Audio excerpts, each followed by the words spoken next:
Boa noite a todos e a todas. Sejam bem-vindos, né? Mais um dia do nosso estudo aqui online, Iniciação Espírita. A gente vai dar continuidade, né, com as explicações hoje, falando do Sermão da Montanha. E desse capítulo, desse primeiro momento do Sermão da Montanha, será o último item, né? E depois nós vamos dar continuidade, né, falando de uma forma também mais aprofundada em outros pontos que Jesus abordou em um outro momento, né, para explicar de uma forma mais também relacionada com o que a gente já falou.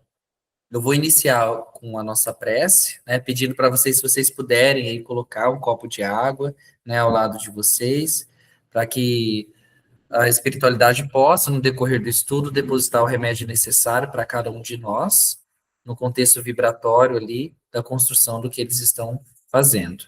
E também, né, mais uma vez eu repito, caso vocês tenham a necessidade, né, de, de trazer, né, um pensamento, alguma ideia sobre o assunto no estudo, por favor, não deixem de fazer, né, essas perguntas, porque às vezes, quando nós estamos tendo alguma dúvida, ou quando surge alguma ideia, pode ser algum amigo espiritual também, né, ou um irmãozinho nosso que estejam retirando sua dúvida também nesse momento. Afinal de contas, nós não estamos estudando sozinhos aqui, né, nós temos o lado espiritual também. Bom, então eu vou pedir para todos vocês que estão aqui fecharem os olhos neste exato momento, concentrar o nosso pensamento e serenando as nossas ideias, deixando a nossa mente mais calma, mais tranquila da turbulência do dia, para que neste exato momento a gente possa se concentrar mais, tendo mais leveza, paz. Querido Jesus, neste exato momento, nós rogamos a sua presença através dos amigos espirituais, no nosso estudo, em cada um dos nossos lares, iluminando este ambiente, tornando-o equilibrado, para que o nosso próprio espírito consiga ir se adaptando para receber as informações necessárias, até mesmo para que a gente consiga repassar as informações um pouco mais relacionadas que o Senhor quis apontar um dia. Pedimos que também mande vibrações positivas por todos aqueles que não puderem estar aqui hoje, que por alguma turbulência do dia a dia não puderam se encontrar neste estudo, mas que gostariam de estar conosco. Quero pedir, Jesus, que a espiritualidade amiga nos conduza no decorrer deste estudo. E que se porventura nós tivermos dúvidas, ou algum amigo, irmão tiver dúvida no lado espiritual, e caso a gente não saiba responder, que a gente anote essas perguntas, que a gente possa buscar, que vocês nos orientem da melhor forma possível. Pai nosso que estais no céu, santificado seja o vosso nome, venha a nós o vosso reino, seja feita a vossa vontade, assim na terra como nos céus. Pão nosso de cada dia dai-nos hoje, perdoa, Senhor, as nossas ofensas, assim como nós perdoamos a quem nos tem ofendido. E não nos deixe cairmos em tentação, mas livra-nos de todo e de qualquer mal, pois só teu é o reino, o poder e a glória para todos sempre. Que assim seja.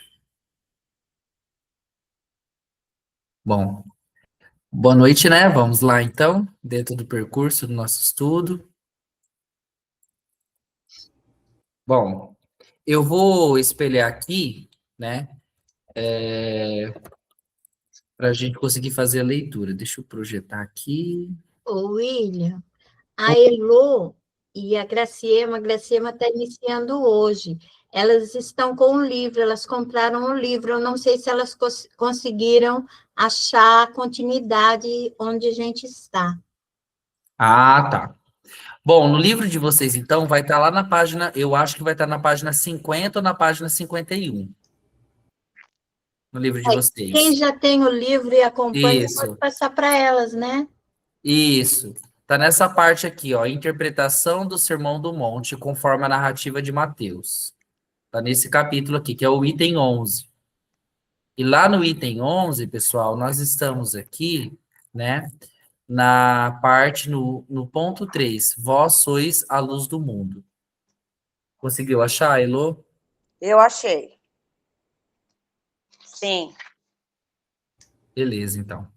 Então, vamos fazer a leitura aqui juntos, né, para a gente conseguir visualizar a mensagem que está querendo ser passada. Eu sempre amplio assim, gente, porque eu vou ser sincero, à noite, às vezes eu não enxergo bem, e às vezes eu prefiro dar uma aumentada aqui na letra para que todo mundo consiga visualizar também. Então, nessa parte aqui do Sermão da Montanha, né, que nós sabemos que foi justamente uma das pregações mais desenvolvidas na questão racional, né, que Jesus nos deixou aí, e que ela foi reproduzida por seus apóstolos, né, e por outros escritores. Então, nessa parte aqui, a gente vai falar sobre vós sois a luz do mundo. Então, não se pode esconder a cidade edificada sobre um monte, nem se acende uma candeia para colocá-la debaixo do alqueire, mas no velador, para alumiar a todos que se encontram na casa. Assim brilhe também a vossa luz diante dos homens, para que vejam as vossas boas obras e glorifiquem o vosso Pai que estais nos céus. Mateus 5, 14 e 16. Mais de um século transcorrido, após Kardec, e onde estão as transformações sociais previstas? Essas são as perguntas que a gente sempre faz, né? Teria o codificador se enganado? Ou talvez o espiritismo tenha fracassado? Nenhuma, nem outra coisa. Kardec soube dos mentores espirituais que a doutrina espírita tinha por objetivo a transformação do homem e que, consequentemente, a humanidade toda haveria de sofrer profundas transformações com o decorrer do tempo. No Espiritismo, ainda estão depositadas as esperanças do alto, para que este venha desempenhar a sua tarefa. Mas, e os espíritas estariam correspondendo à expectativa da mesma maneira? É uma pergunta bem capciosa, né? Há mais de 100 anos, como dissemos, uma meta nos foi traçada: a implantação dos ensinamentos evangélicos no coração dos homens. As ferramentas de trabalho nos foram entregues. Olha as ferramentas de trabalho, pessoal. A mediunidade, que nos liga ao alto. O conhecimento das leis universais, que nos esclarece as dúvidas. O exemplo do mestre e dos seguidores, que nos ensina o caminho reto. E principalmente o evangelho, que nos ilumina a caminhada. Olha, eu vou ler novamente isso daqui. As ferramentas de trabalho nos foram entregues. A mediunidade, que nos liga ao alto. Que todos nós somos médiuns, né? Cada um com a sua intensidade. O conhecimento das leis universais, que nos esclarece as dúvidas. O exemplo do mestre e dos seus seguidores, que nos ensina o caminho reto. E principalmente o evangelho, que nos ilumina a caminhada. O que esperamos? Se as transformações são lentas, como dizem, não nos cabe decidir sobre o tempo a esperar, muito menos aguardar de braços cruzados que a doutrina se mobilize por si para executar a tarefa.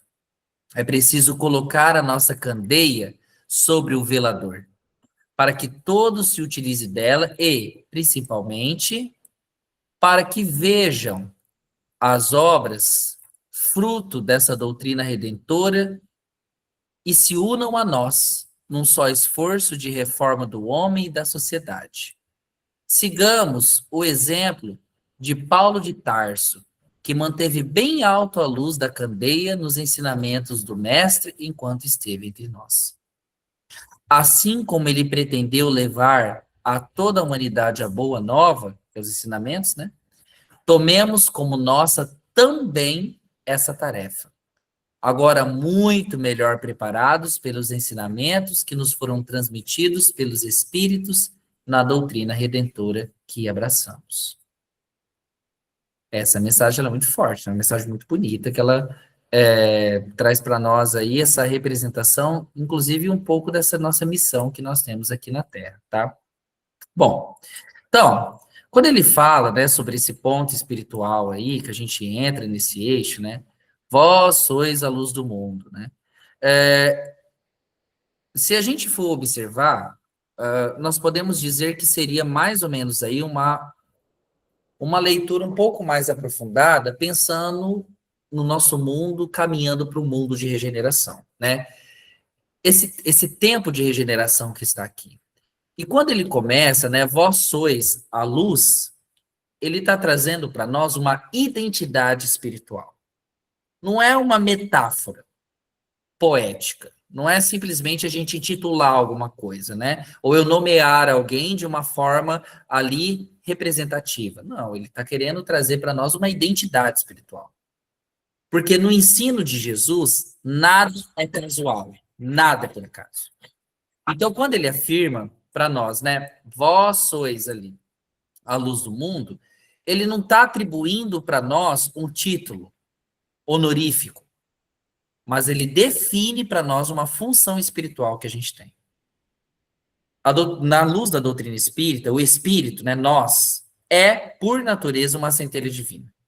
Se nós somos uma centelha divina em processo de aperfeiçoamento, isso daí está onde? Está no livro dos Espíritos, né? Na questão 76. Se nós somos uma centelha divina em um processo de aperfeiçoamento, quando nós, espíritos, despertamos moralmente para esse estudo, para atitudes melhores, para comportamentos éticos, para posicionamentos mais coerentes, a gente passa a irradiar valores, sentimentos e pensamentos, e isso acaba influenciando o meio onde nós estamos vivendo.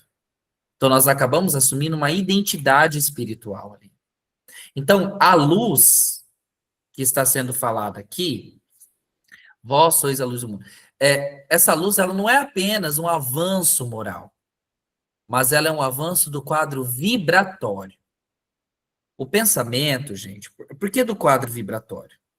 Todos nós estamos mergulhados num éter, né, informacional. Então, o pensamento, segundo Allan Kardec, ele é uma força real. Ele fala isso no Livro dos Espíritos. Se ele é uma força real, cada um de nós acabamos influenciando o meio onde nós vivemos e a nossa própria vida.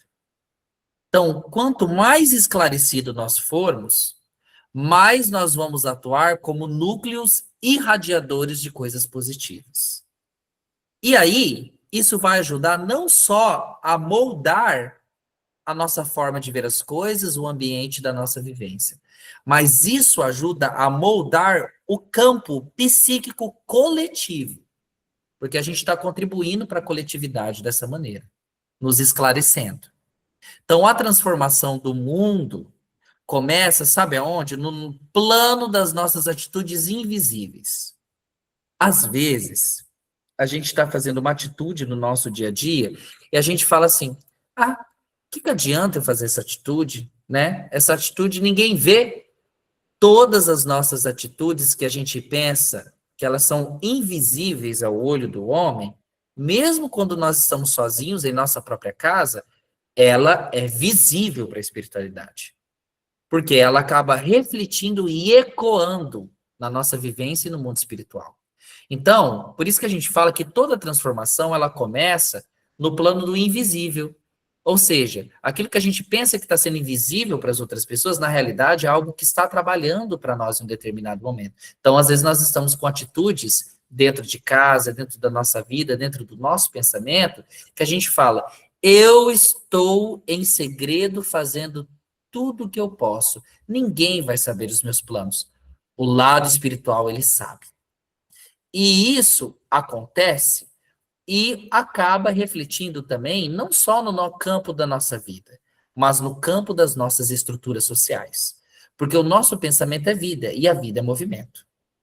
No contexto atual que nós estamos, que é marcado por polarizações, por brigas, né? Agressividades verbais, por intolerância, quando a gente opta por ser luz, a gente também está optando por a gente sustentar um equilíbrio onde a gente está vendo que está dominando o excesso de coisas até negativas.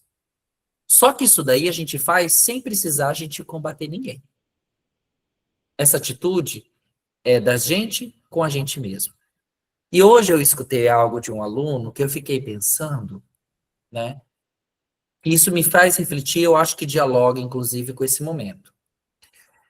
Em um determinado comentário de uma atividade que nós estávamos fazendo numa disciplina chamada Projeto de Vida, alguns professores eles falaram da seguinte forma para os alunos, incitando eles a refletir sobre o momento da vida deles. E um aluno se posicionou de uma maneira diferenciada ao dizer da seguinte forma, porque nós falamos, nossa, você é tão gentil, você é tão querido, você é tão agradável, tão educado com as pessoas. E ele, de uma forma, disse, não se engane, eu não sou gentil. Porque no plano invisível, a gente olha no plano invisível, parece que ele é gentil, né? Mas no plano invisível. Aí falam, como assim? Não, eu não sou gentil, porque eu não fui gentil comigo mesmo durante muitos anos. Eu fiz atitudes negativas que fizeram eu perder a gentileza daquilo que eu estava acionando. E ele foi explicando o que era para ele não ser gentil diante daquele quadro. E a reflexão dele meio que me afetou. Porque quando ele disse ali que ele era gentil, ele disse assim que nós que estávamos ali não tínhamos visto nem a metade da crueldade da qual ele foi capaz de fazer com ele mesmo. Que durante muito tempo da vida dele, ele não soube ser gentil com a própria história dele, com as próprias lutas dele, com o próprio corpo dele, às vezes, ao beber, a fazer determinadas atitudes, das quais o corpo e a vida pessoal e íntima dele pedia a gentileza dele. Então ele era muito gentil com algumas pessoas no verniz social, mas dentro dele ele era cruel com ele mesmo. E ele até dizia, porque precisei aprender aos poucos, né, a diminuir a violência que eu mesmo praticava contra mim. E aí, dentro dessa discussão, a gente falava, nossa, né, olha o campo vibratório que isso gera, né? Então, ele até disse em um determinado momento que as dores, os sofrimentos que ele teve, não fez dele muito forte. E ele precisou aprender algumas coisas, que foi o contrário, que esse caminho de dor e sofrimento que ele teve, né, ensinou para ele a fazer a escolha do correto. Porque muitas pessoas que passaram pela dor e pelo sofrimento que ele tinha passado, talvez da mesma espécie, essas pessoas elas acabaram o quê? Sucumbindo. Elas não aguentaram passar por aquilo. Então, o que ele teve que fazer, segundo ele? Arrancar, metaforicamente, né, a faca do próprio estômago e ao invés de cravar numa outra pessoa ou passar por uma situação, ele não fez isso, ele escolheu, metaforicamente, tirar essa faca que ele colocava nele mesmo, que às vezes ele empurrava para dentro dele mesmo, né, mas ele retirou essa faca e enterrou essa faca onde ninguém pudesse encontrar, nem ele mesmo. Então, o que ele disse? Da próxima vez que vocês forem dizer que eu sou gentis, lembre-se, não é a minha natureza, não foi o acaso, foi uma escolha eu ser gentil com vocês, mas eu precisei aprender dentro de mim a ser gentil comigo mesmo.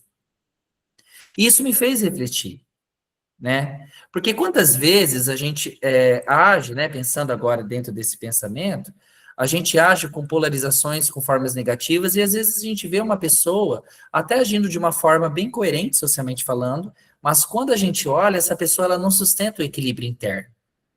Então, quando a gente fala desse equilíbrio interno, a gente precisa, ou do equilíbrio social, ele precisa estar interno ou ele precisa estar externo, né? Juntos. Então, não adianta a gente, e que já é um progresso, claro, não fazer agressividade verbal, já é um progresso a gente não ser intolerante com o nosso próximo. Mas a gente precisa tentar deixar coerente o interior com o exterior. Muitas vezes somos gentis, somos queridos, tentamos mostrar para pessoas que nós estamos já num desenvolvimento moral, num desenvolvimento vibratório, mas às vezes dentro da gente mesmo nós não estamos assim. E aí que eu acho que essa parte também vem falar, que a transformação do mundo ela começa no plano do invisível. Ou seja, antes dela refletir nas estruturas sociais, ela tem que refletir dentro da gente, né? E a gente precisa realmente ser gentis com a gente mesmo nesse sentido. Inclusive, né, agora dando adiantamento, quando ele traz, né, sobre essa questão moral, ele vem dizer uma coisa interessante, que quando ele fala essa parte da cidade, né, a cidade sobre o monte, né, Porque o que acontece? A gente fica aqui também, nessa parte aqui do estudo, numa impossibilidade do anonimato moral. Porque a gente não se pode esconder a cidade edificada sobre o monte, né? Está no versículo. O que esse versículo ele traz para nós? Ele traz, inclusive, uma ideia que talvez seja pouco explorada nos estudos que eu quero falar aqui. A responsabilidade de quem já compreendeu algumas mensagens. Não estou falando de quem está vivendo, que é diferente você compreender e você viver aquilo que você compreendeu, tá? Mas a responsabilidade de quem já compreendeu. O conhecimento espiritual, ele gera visibilidade moral. Mesmo quando o indivíduo ele não deseja se expor ali. Como assim, William? Mesmo quando ele não deseja se expor? Porque quando você começa a compreender alguma coisa, algumas atitudes, elas começam a ficar impregnadas em você, a gente vai ver que essas atitudes que nós temos, elas se relacionam diretamente à lei de uma responsabilidade social ou pessoal que é proporcional ao nosso esclarecimento. Então, até no Livro dos Espíritos, ele fala que a responsabilidade nossa e a nossa forma de agir, a nossa atitude, ela se reflete no dia a dia porque ela é proporcional ao desenvolvimento da nossa inteligência e da nossa moral. Então, quando nós estamos, né, mais equilibrados e mais desenvolvidos, isso vai refletir nas nossas atitudes, na maneira como a gente se posiciona com as pessoas, né? Hoje, volto a dizer, com as redes sociais, grupos, né, e espaços de fala são muito ampliados, né? E o espírita, ele não é mais invisível socialmente. Antigamente, nós podíamos dizer que o espírita, ele era invisível, né? Assim como grupos sociais minoritários, eles eram invisibilizados. Hoje não é mais invisível socialmente, né? Então, o nosso comportamento, coerente ou incoerente, ele projeta uma imagem também da religião que a gente professa, ou da doutrina que a gente acredita. Então, seja em grupos, seja em espaços, nas redes sociais ou não, será que as minhas atitudes, elas estão coerentes com aquilo que eu professo? Não é? Então, o meu comportamento, se ele estiver incoerente, ele vai projetar no mundo a imagem do espiritismo. E eu me torno também responsável por aquilo que eu estou projetando. Tanto para a minha vida quanto a contribuição para a sociedade. Se eu ajo de forma coerente, essa imagem, ela também vai projetar no mundo. Então, William, você está querendo dizer, então, que eu estou representando a doutrina? Não se trata de representar a doutrina espírita. Mas da gente compreender, quando ele fala dessas luzes, né, que o nosso comportamento, o comportamento daquele que se diz espírita, ele acaba sendo uma extensão viva do ensino que ele diz seguir. Então, isso é importante a gente ter como racionalidade. Se nós estamos vestindo uma camisa, o nosso comportamento, ele é a extensão viva do ensino que a gente está dizendo que a gente está seguindo. Então, muitas vezes, eu digo para as pessoas, eu prefiro ter, às vezes, contato com um ateu, não me levem a mal, mas com um ateu que tem um comportamento moral e coerente com o ensinado, por exemplo, no Sermão da Montanha, do que ele estar relacionado com alguém que se diz espírita, mas ele tem uma atitude incoerente de comportamento com aquilo que a própria doutrina tem abraçado. Porque, gente, uma vez o César até nos disse no estudo algo muito interessante que eu acredito. Quem é que comanda o maior poder dentro do quadro do espiritismo? É o amor. A pessoa que tem mais amor é a maior pessoa dentro lá da casa espírita. A pessoa que tem mais amor e responsabilidade ao que está fazendo é o mais desenvolvido, porque ele coloca em vida a projeção de tudo aquilo que ele aprendeu. Então, imagine, eu estou falando para vocês aqui, estou dando curso, mas eu tenho comportamentos que eles não condizem com aquilo que eu estou vivenciando. Logo, essa minha prática reflete socialmente em outras pessoas iniciantes ou não, que vão falar, nossa, mas esse sujeito, ele tem esse determinado comportamento nesse espaço, nesses grupos, e ele se diz espírita. Então, será que ele realmente está conseguindo identificar, ou entender, ou vibrar né? Será que o desenvolvimento da responsabilidade dele, o desenvolvimento da inteligência dele está sendo proporcional àquilo que o comportamento espírita ou o grupo espírita ele coloca? Vejam como a gente, William, então a gente a todo momento está representando? Não, nós estamos representando a nós mesmos. Porque se eu sou fiel a mim mesmo em algumas atitudes que eu estou comportando, eu preciso identificar se essa realidade é que eu estou realmente querendo abraçar. Por isso que talvez ele diga para nós, né, sobre a candeia, né, que está no Evangelho. Não coloqueis a candeia embaixo do alqueire. Por isso que ele traz essa visão para a gente observar, né?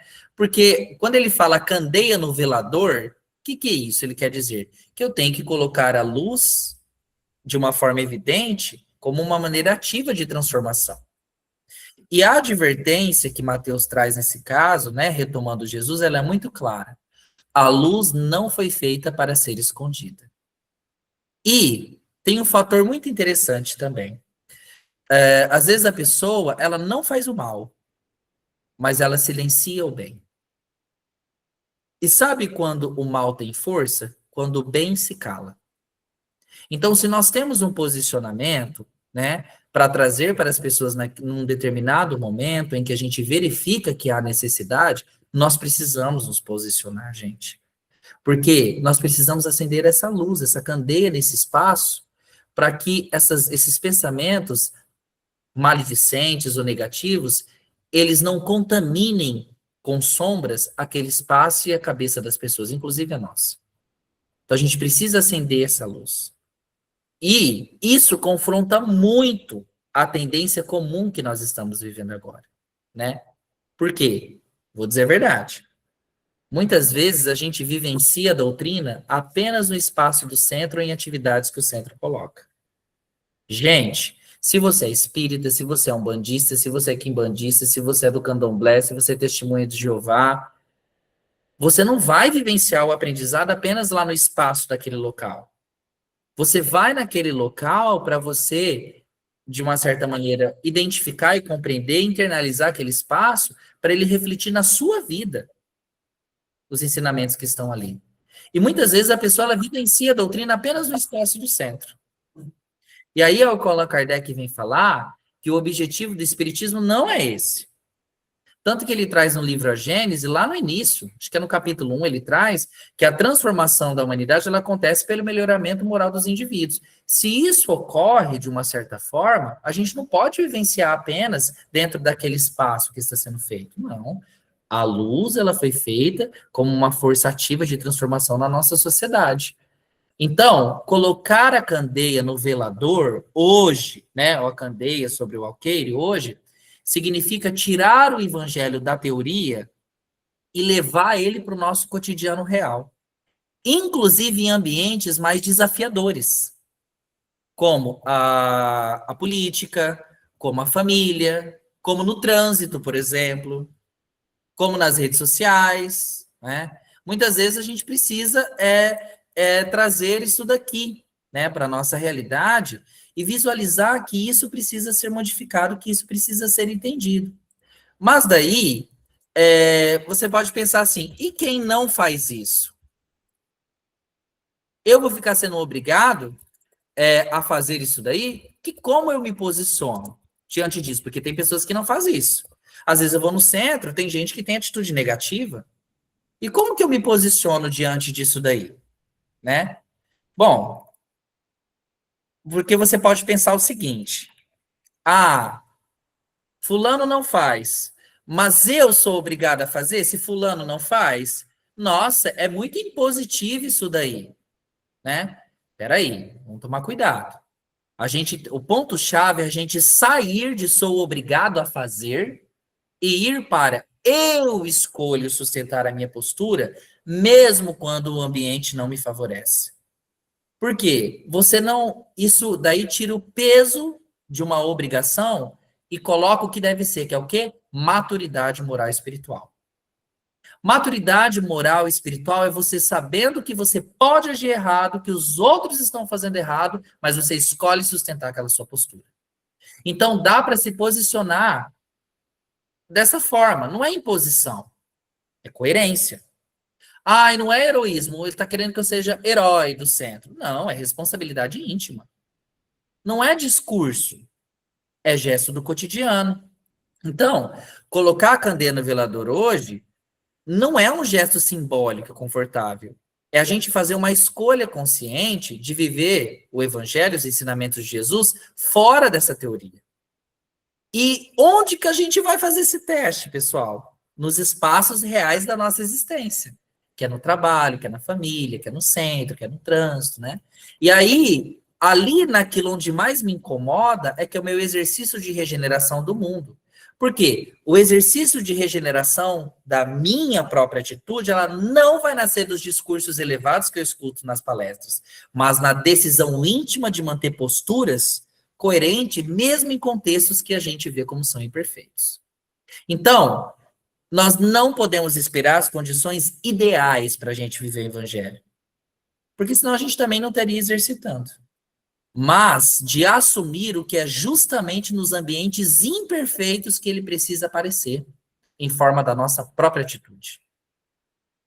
E aí você fala, nossa, William, isso realmente é muito forte, né? Claro que é muito forte, porque se a gente for visualizar todos esses pontos, né, a gente vai precisar identificar como isso aparece para nós, né? Essa maneira de colocar esses posicionamentos. A gente tem que tomar muito cuidado com isso, tá? Então, quando a gente fala sobre essas questões, né, a gente vai ter que observar muito, né, que Allan Kardec, ele trouxe essa visão para a gente conseguir melhorar a nossa forma de enxergar as coisas que estavam sendo colocadas. Então, eu não estou ali, né, simplesmente colocando ou falando algum apontamento. Cara, eu escolho ter essa atitude, tá? E essa regeneração do mundo, ela vai acontecer através dessas posturas. Então, se outra pessoa não quer acender a luz ou ser coerente com o que está fazendo, isso é problema dela. O nosso problema é com a gente mesmo para tirar significado desses nossos aprendizados.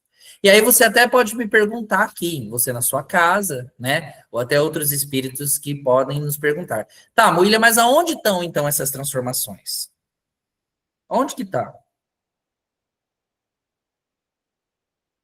Essa pergunta ela é muito necessária, né? Mais de um século após Allan Kardec, como ele colocou lá, parece que a gente não está andando, né? Só que nós não podemos esquecer que essas transformações, elas estão em uma única resposta: a lei do progresso. A lei do progresso, gente, ela atua de uma certa forma lenta no coletivo. Por quê? Antes dela ser coletiva, ela tem que ser profunda no individual. Para que quando ela chegue no coletivo, ela se torne irreversível no conjunto. Deu para entender? Então, parece que ela está lenta no coletivo porque ela primeiro precisa ser profunda no nosso individual. Quando nós conseguirmos fazer um coro de mesmos pensamentos e ideias, aí ela vai se tornar irreversível no conjunto. E por isso que o progresso ele vai se efetuando lentamente, especialmente porque em espaços onde nós temos muitas resistências, né? E nós estamos agora, neste momento, tendo muitos apontamentos aparecendo, porque nós vivemos a fase mais crítica da transição planetária. Aquela em que o nosso velho mundo ainda está resistindo, enquanto o novo mundo, a nova perspectiva do nosso planeta ainda não está se consolidando. E isso gera em nós uma sensação de caos. Mas espiritualmente, isso tudo para nós é sinal de movimento e nunca de estagnação. Então, a regeneração, quando, William, então, beleza, você falou sobre isso. Então, quando que a regeneração ela vai começar? Gente, a regeneração ela não começa quando o mal desaparece. A regeneração ela começa quando o mal deixa de ser admirado. Então, nós já começamos. Veja a questão do cachorrinho orelha, essa atitude grotesca e maléfica, né? Essa agressão contra os animais. Isso já deixou de ser admirado, o que não era em épocas anteriores. Lembra na Grécia Antiga que soltava-se os animais que comiam as pessoas e todo mundo aplaudia? Ou soltavam os animais para eles digladiarem entre si até a morte, as pessoas aplaudiam o que era o mais forte. Ali não estava no momento de regeneração. Então, a regeneração ela não vai aparecer quando o mal desaparece. Ela começa quando o mal deixa de ser admirado. Isso já está acontecendo, então nós já estamos no momento do princípio de regeneração. E talvez seja por isso que na passagem ele fala que se nós estamos dentro desse contexto, veja bem o que eu estou sinalizando para vocês. Se nós já observamos que ele fala sobre uma identidade espiritual, que a gente não pode colocar a candeia debaixo do alqueire, mas a gente tem que colocar ela no espaço alto, as iluminações, as questões, a transformação, ela está acontecendo no mundo de regeneração, nós temos já, e de forma apresentada, as nossas ferramentas espirituais para isso. Logo, a gente tem um potencial imenso para isso. Uai, William, qual que é o grande problema, então? O grande problema é que mesmo a gente tendo esse potencial imenso, o uso desse potencial ele é muito tímido, né? E essa passagem vem dizer, gente, vamos ser menos tímidos. Vamos usar os recursos que já estão disponíveis para a gente ajudar no engajamento desse desenvolvimento. A mediunidade, por exemplo, ela não pode ser visualizada apenas como uma faculdade ostensiva. Não, gente. A mediunidade é uma sensibilidade espiritual ampliada. Ela é acessível a todos os graus diversos. Está no livro dos espíritos, está no livro dos médiuns. Vários espíritos amigos, como o Emmanuel, o André Luiz, já explicaram isso para nós. Então, para eu agir observando a sensibilidade espiritual, eu não preciso ter uma mediunidade ostensiva, eu não preciso ser um médium psicofônico. Eu não preciso ter uma aura de 10 metros, como Chico Xavier tem para se comunicar. Não preciso. Eu posso observar essa sensibilidade espiritual sendo manifestada nas minhas atitudes diárias e em alguns movimentos do meu dia a dia. Se ela também é uma ferramenta que a gente tem que tentar trabalhar, porque olha só, e aqui eu vou abrir um parêntese para dizer algo. Muitas pessoas, quando elas se reconhecem médium e já fizeram vários cursos, elas acham que elas não precisam mais estudar.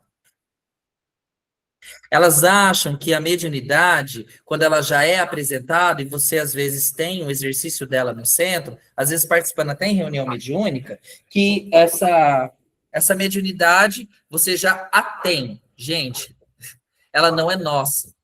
É uma faculdade que nós temos em exercício aqui, mas que o mundo também está mudando. Então, a gente precisa continuar estudando e compreendendo o desenvolvimento, até mesmo porque os espíritos de outras épocas não são os que estão apresentando nessa mesma época. Então, a gente vai precisar de uma sensibilidade espiritual diferenciada. As crianças que estão nascendo agora não são as crianças de outra época. E essa sensibilidade espiritual mais ampliada, ela precisa ser retrabalhada. Nós vamos começar e já estamos recebendo novas orientações espíritas e novas orientações espirituais da espiritualidade divina para a gente ampliar mais a nossa visão. Então, não adianta a gente achar que pelo fato de eu já ter uma mediunidade desenvolvida, ou de eu já ir no centro que a pessoa tem mediunidade desenvolvida, que essa pessoa não precisa estudar. Ela precisa muito estudar. Até mesmo porque toda faculdade, ela precisa sempre ir melhorando. E aí eu vou fazer uma comparação metafórica para vocês entenderem. Imagina que a mediunidade, ela funciona como um violino. Se você sabe estrategicamente tocar aquele violino, ele vai soar de uma forma perfeita. Agora, se você sabe uma música, você vai ter que aprender outras para você melhorar a sua sensibilidade auditiva, para você melhorar a sua sensibilidade de técnica com as mãos. Então você precisa, através disso, ir melhorando. E várias músicas que você vão aprendendo, maior fica o seu repertório de identificação musical. Maior receptividade você vai ter para tocar em lugares ou em situações que exijam daquele seu movimento de faculdade. Mas, se vocês forem pensar muito bem, o violino ele é um instrumento. E todo instrumento ele precisa ser afinado. Eu não posso pensar que eu vou afinar o instrumento uma única vez e vou tocar várias músicas, vários momentos, em vários locais, e eu nunca mais vou precisar fazer a afinação desse instrumento. Pelo contrário. Quanto mais eu coloco em exercício, mais vezes eu vou ter que afinar esse instrumento para ele nunca perder a afinação e a garantia de passar a mensagem musical que eu quero. Essa metáfora ela é o suficiente para a gente entender o quanto que é importante a gente visualizar o estudo da mediunidade em outros requisitos. Até mesmo porque eu, William, hoje, com 40 anos, eu sempre tive mediunidade ostensiva. Mas a minha leitura hoje sobre o Evangelho, sobre o Livro dos Espíritos, ela é completamente diferente de quando eu tinha 20 anos. Então, não é porque eu li naquela época que eu não vou ler depois. Por isso que Divaldo Pereira Franco, ele tinha um livro de cabeceira, que era o Livro dos Espíritos, ao lado da cama dele. Ele lia sempre, todos os dias, um pouco. Mais de 80 anos ele lendo aquele livro. As pessoas falavam, nossa, ele decora. Porque ele foi realmente decorando, mas ele foi também internalizando. Porque o homem que faleceu com 90 e poucos anos, ele não tinha a mesma visão do menino de 20 anos. Então, até a interpretação dele sobre o ensinamento do Livro dos Espíritos era outra. Ele estava fazendo o quê? Afinando o instrumento para melhorar a sensibilidade espiritual dele. Tanto que quando você assistia a palestra dele, lá no início, que ele começou, era muito diferente no final. O instrumento dele estava muito mais afinado para repassar as mensagens e as informações. Então, a mediunidade ela é um instrumento que a gente precisa trabalhar como ferramenta, né? Além disso, nós temos os conhecimentos espirituais, né? Quando a gente fala, né, sobre esses conhecimentos espirituais. Quando nós estamos pensando, o conhecimento das leis divinas, porque eles nos livram do medo. Por isso que a gente tem que estudar do misticismo, da submissão cega, né? Outro fator também tem que a gente vê como instrumento, o exemplo de Jesus Cristo. Não como objeto culto e passivo. Gente, Jesus Cristo ele foi um modelo para nós.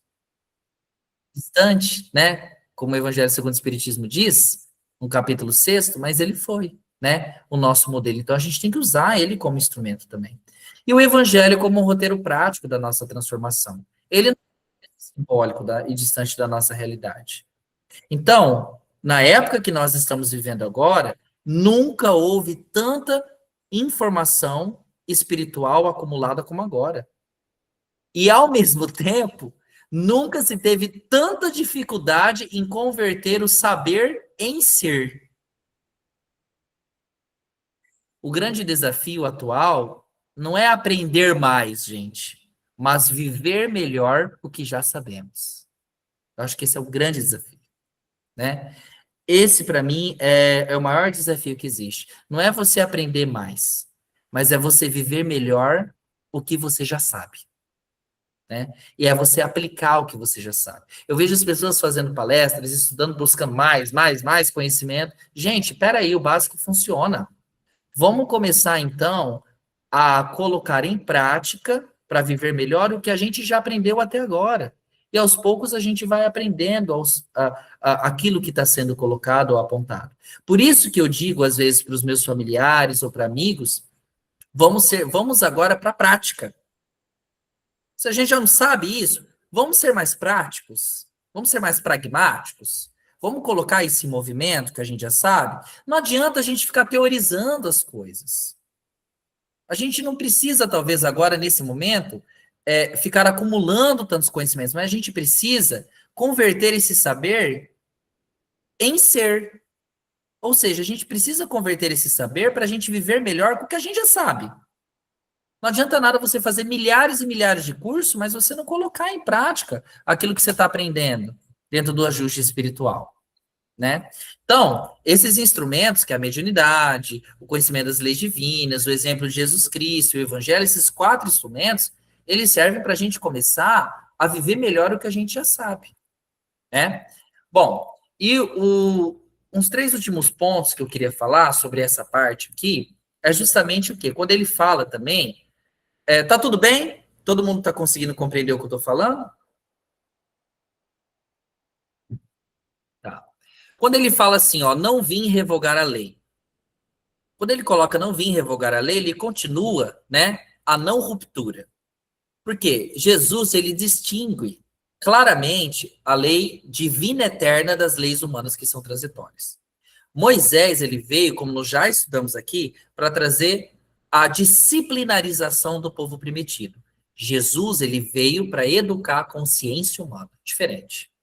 São ações diferentes.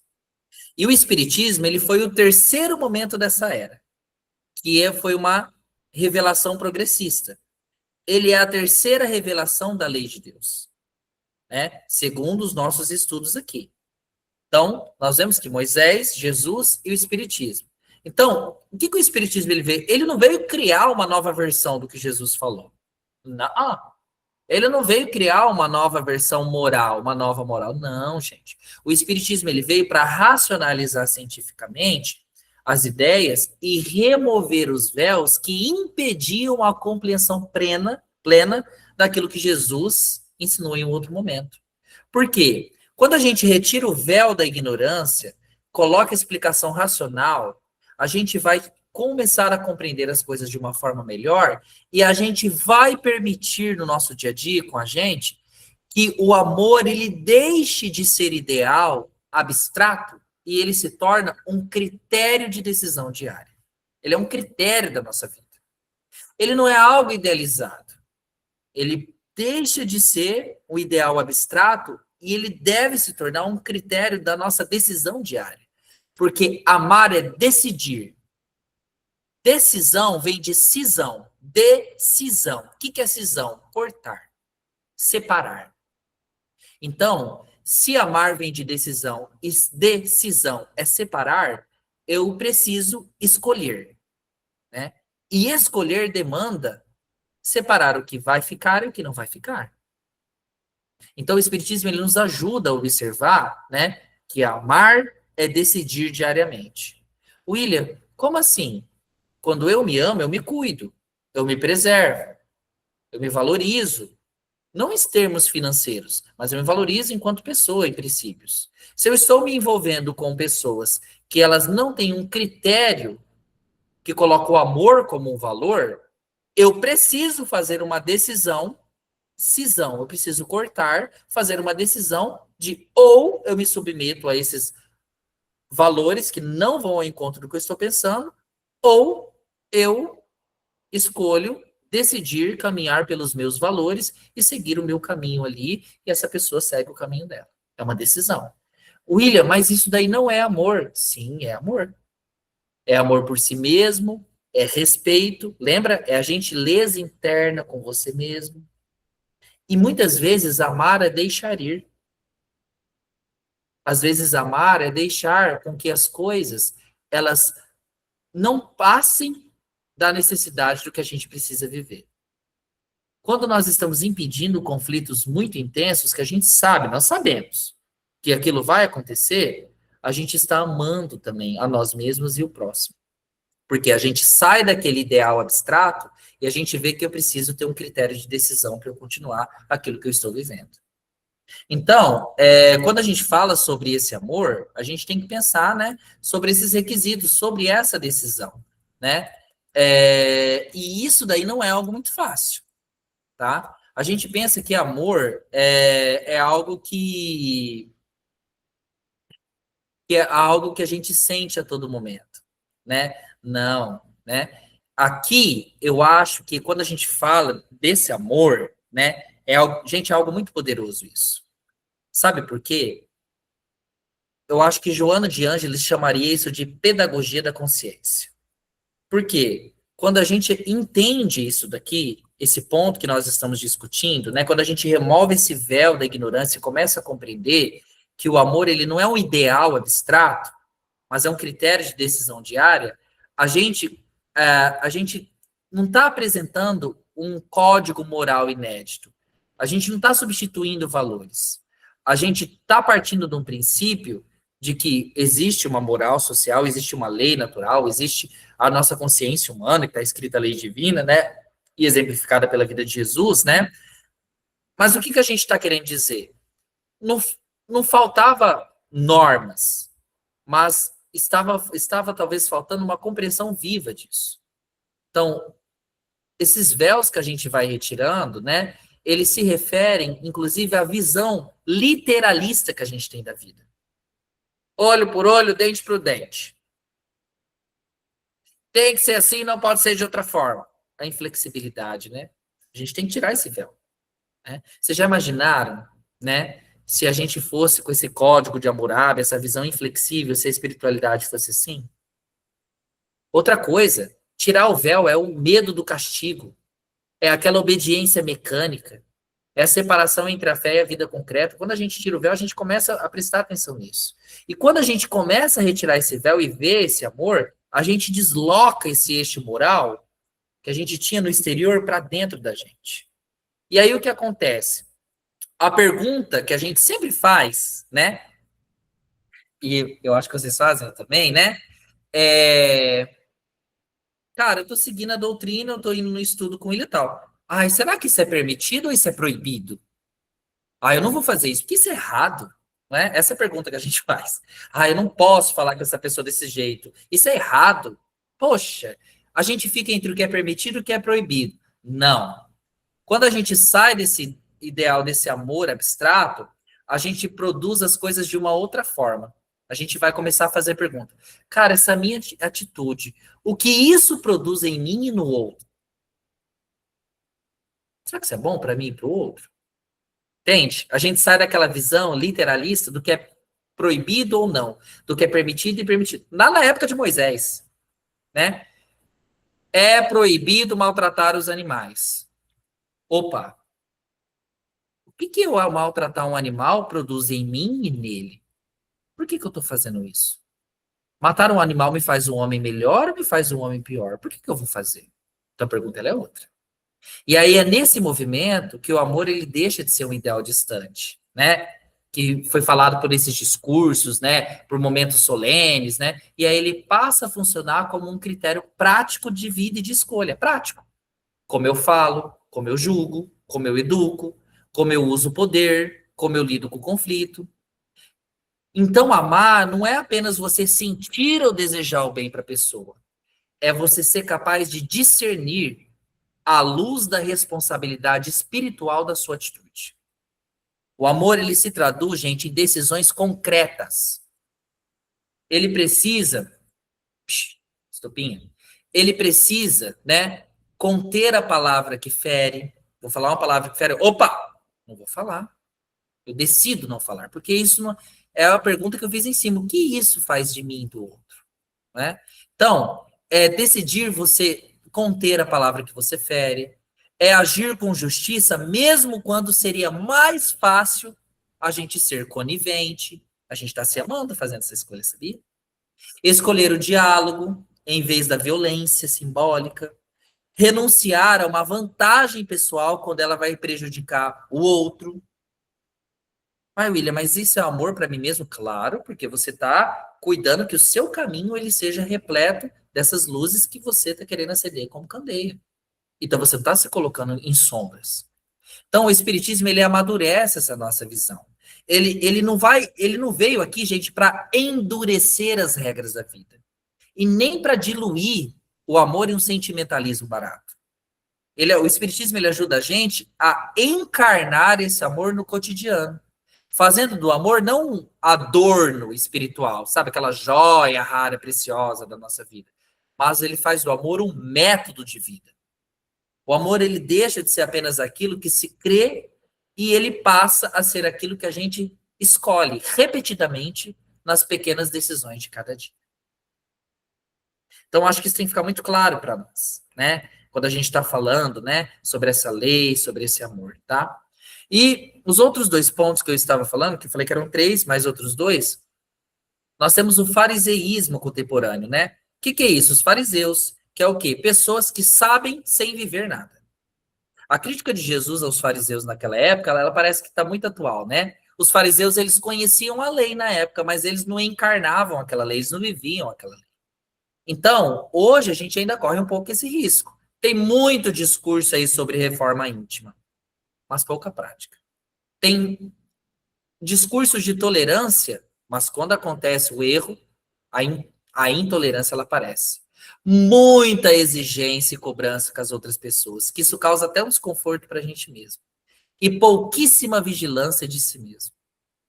Então, a gente tem que prestar atenção. No mundo agora que já está de regeneração, lembra que eu expliquei para vocês? quando o mal já não é mais admirado, né? O mundo que está nesse campo de regeneração, ele não vai ser habitado, gente, por espírito perfeito, mas por espíritos eticamente comprometidos com o bem, mesmo ainda imperfeitos, porque tem que aprender.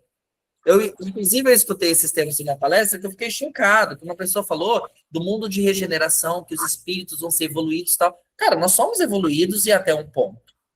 Mas a gente não pode acreditar que o mundo de regeneração ele é um mundo para espíritos perfeitos. Não, isso era crística. Mas o mundo de regeneração são para espíritos eticamente comprometidos com o bem, né? Então a gente precisa pensar nisso daí, tá? E como que eu vou me comprometer? Com essa pacificação interior. Eu tenho que entrar em acordo, né, com o meu adversário, que sou eu mesmo e depois com o próximo. Então Jesus, ele amplia esse conceito de violência, tá? Não basta não matar. Não é só não matar. É preciso não cultivar o ódio. Deu para entender? Não basta não matar. É preciso não cultivar o ódio. Isso se relaciona diretamente com a lei da responsabilidade espiritual e do amor. Pensamentos de ira que nos ligam a espíritos ainda perturbados, isso acaba perpetuando ciclos de conflito na nossa casa, na nossa vivência e na nossa consciência coletiva.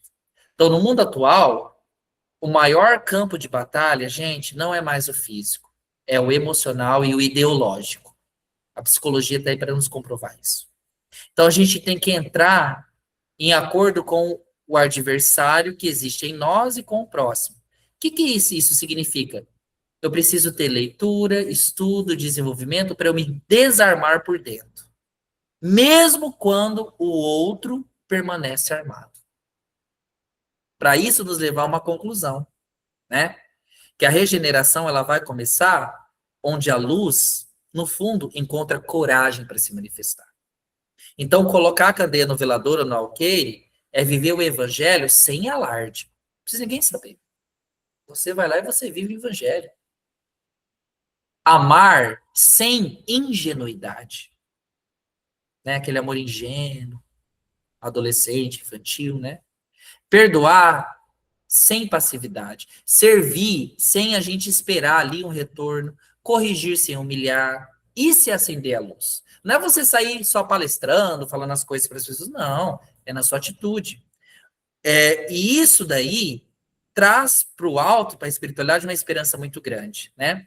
Não porque nós estamos buscando ser perfeitos, mas porque eles já nos ofereceram as ferramentas e nós estamos usando essas ferramentas para que a gente se torne pessoas melhores. E aí o mundo, ele só vai mudar a partir do momento que a gente se torna pessoa ou essa pessoa melhor, né? Então, a gente tem que pensar muito sobre isso, né? Muito sobre isso, e de uma maneira, assim, que talvez a gente seja difícil, né? O ponto central da leitura que a gente está fazendo hoje não é muito fácil, né? Dentro do plano espiritual, a gente precisa visualizar que algumas coisas têm pontos chaves, né, para a gente analisar. A gente não pode pegar simplesmente um único ponto para refletir sobre algo. O mundo, ele é o espelho do homem, não é? Não dá para a gente querer ter esperança, gente, de mudar a nossa sociedade de forma externa, se por dentro a gente ainda está com problema, não é? O carro ele pode estar lindo por fora, mas se o motor não tiver alinhado, ele não vai andar, ele não vai funcionar. Então, o espiritismo ele continua sim sendo essa esperança, né? Para nós, ele nos ajuda, tá? Ele não está acima das demais expressões religiosas do mundo, que fique claro isso, ou acima das perspectivas filosóficas da humanidade, não.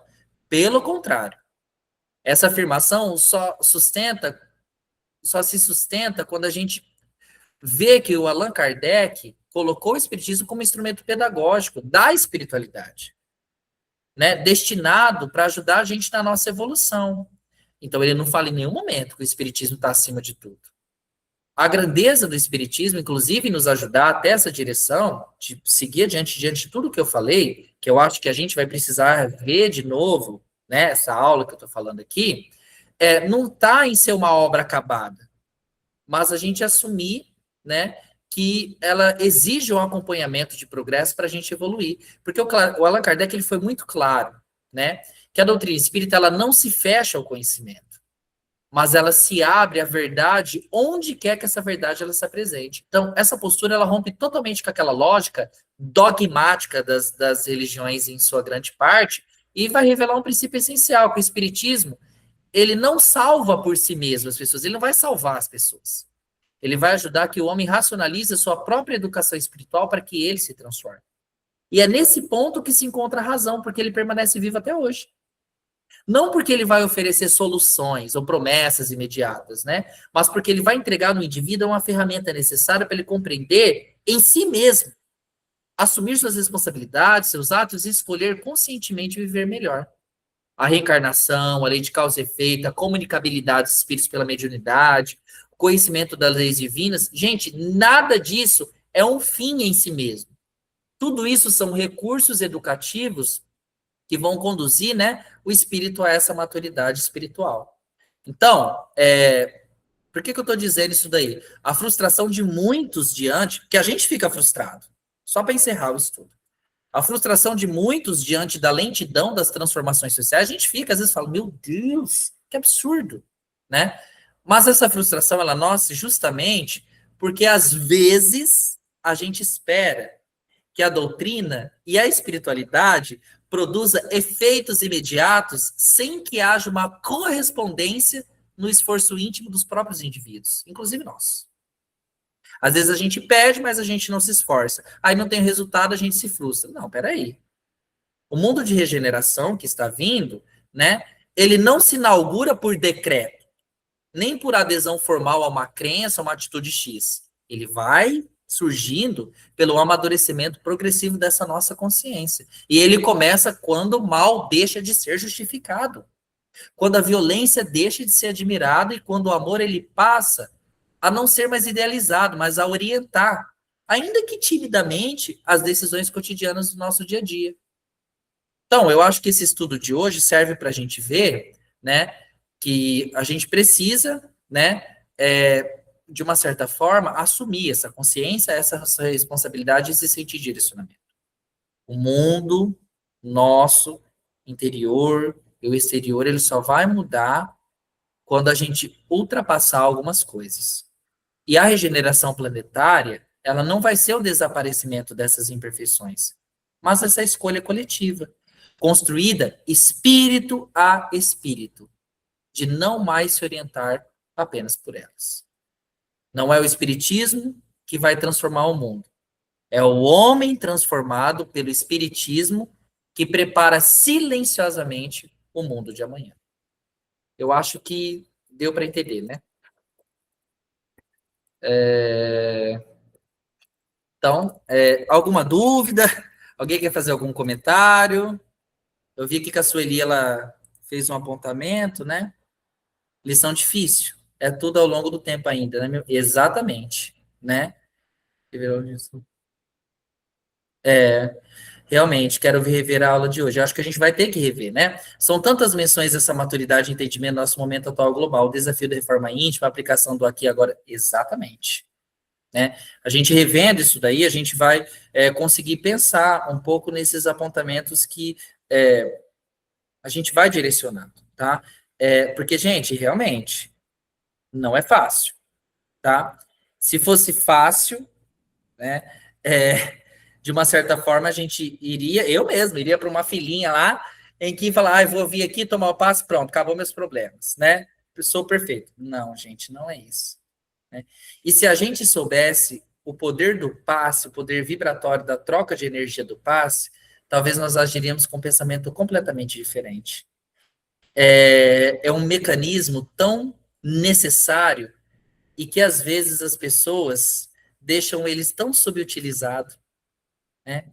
Às vezes as pessoas desacreditam tanto no poder do passe. Se elas soubessem o tanto que isso é positivo, o tanto que o passe ele é transformador, talvez elas iriam à casa espírita, não para virar papapasse, mas elas iriam à casa espírita para poder se concentrar e ver que aquele momento é um filtro muito necessário para nós, de algumas demandas do nosso dia a dia, que talvez a gente não consiga sozinhos pelo véu do nosso pensamento se livrar, a gente precisa da ajuda, né, do psiquismo, da ajuda magnética de outra pessoa, para que aquela energia ela possa ser renovada. Mas isso uma hora a gente pode falar num outro tipo de estudo, tá? Bom, vamos lá agora, né? Fechar os nossos olhos, né? Fechar as nossas câmeras aí para nada interromper. Para a gente conseguir fazer aqui, nesse momento, né, a nossa concentração. Vamos respirar fundo, soltar o ar. Senhor da vida, Pai de infinita misericórdia e sabedoria, elevamos neste momento o nosso pensamento ao alto, agradecidos pela oportunidade do estudo, do aprendizado e do nosso encontro fraterno de hoje. Que a luz do teu amor, refletida no exemplo vivo de Jesus, possa tocar profundamente os nossos corações, não apenas como uma emoção passageira, mas como uma decisão consciente de transformação. Sabemos, Senhor, que o mundo que desejamos renovar começa dentro de nós. Então, estamos aqui para te pedir, ajuda-nos. Ajuda-nos a enxergar com honestidade as nossas sombras, sem culpa, mas com coragem de superá-las. Que cada ensinamento recebido se converta em uma atitude, cada reflexão em um gesto, cada palavra em um serviço silencioso ao bem. Fortalece-nos para que sejamos luz onde ainda houver incompreensão, paz onde ainda existir conflito, esperança onde o desalento insiste em permanecer. Que a gente não esconda a candeia que nos foi confiada para a nossa família, para o nosso ambiente, mas que a coloquemos no velador da vida diária, iluminando nossos lares, nossos relacionamentos, nossas escolhas. E um pedido especial neste momento aos nossos espíritos amigos, os nossos anjos da guarda, os nossos amigos espirituais das casas espíritas que se fazem presente em nossos lares.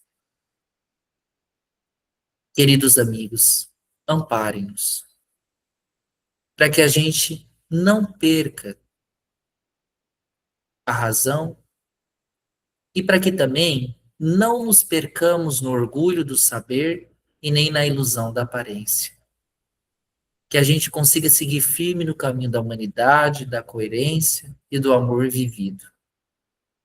Ensina-nos, amigos, por favor, a entrar em acordo com os nossos adversários, começando pelos que ainda habitam dentro de nós, pacificando o coração para que a paz ela se espalhe ao nosso redor. Que possamos, enfim, compreender que a regeneração do mundo não será obra de grandes feitos isolados, mas da soma dos pequeninos gestos de bondade repetidos todos os dias pelos corações sinceramente dispostos a servir. Recebe, Senhor, a nossa gratidão, o nosso compromisso e a nossa prece. E que, ao retornarmos essa semana às nossas atividades, especialmente a partir de amanhã, quarta-feira, que levemos conosco não apenas as palavras bonitas, mas a vontade firme de sermos, hoje, um pouco melhores do que fomos ontem. Que assim seja.